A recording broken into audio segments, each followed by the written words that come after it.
এলো কোরআনের মাহফিল, এলো হাদিসের মাহফিল।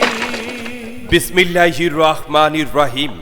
সম্মানিত ইসলাম প্রিয় এলাকাবাসী, আসসালামু আলাইকুম।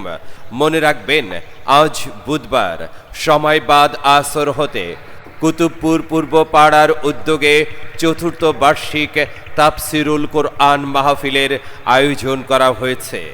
স্থান কুতুবপুর পূর্বপাড়া পূর্ব মাঠ। স্থান কুতুবপুর পূর্বপাড়া পূর্ব মাঠ।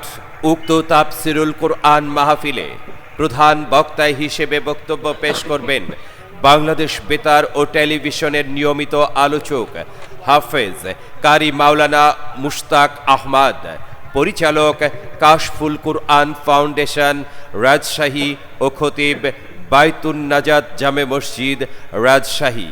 দ্বিতীয় বক্তা হিসেবে বক্তব্য পেশ করবেন উদীয়মান তরুণ বক্তা হাফেজ মাওলানা মাসউদুর রহমান, ইসলামী আলোচক RTV SATV ঢাকা, যুগ্ম সম্পাদক বাংলাদেশ মাজলিসুল মুফাসসিরিন নাটোর জেলা শাখা। প্রধান অতিথি হিসেবে উপস্থিত থাকবেন জনাব মোহাম্মদ আতিয়ার রহমান, বিশিষ্ট ব্যবসায়ী ও সমাজসেবক।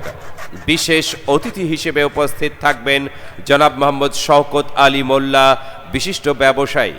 সভাপতিত্ব করবেন হাজী মোহাম্মদ মিজানুর রহমান, বিশিষ্ট ব্যবসায়ী। এছাড়াও স্থানীয় ওলামায়ে কেরামগণ ওয়াজ করবেন।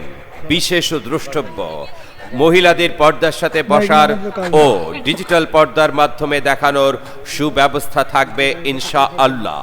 উল্লেখ্য, মাহফিল স্থানে কোনো প্রকার মনোহারি বা কসমেটিক্সের দোকান বসা সম্পূর্ণ নিষিদ্ধ। উক্ত তাফসিরুল কোরআন মাহফিলে আপনারা দলে দলে যোগদান করে দোজাহানের অশেষ নেকি হাসিল করুন। আয়োজনে কুতুবপুর পূর্ব পাড়া।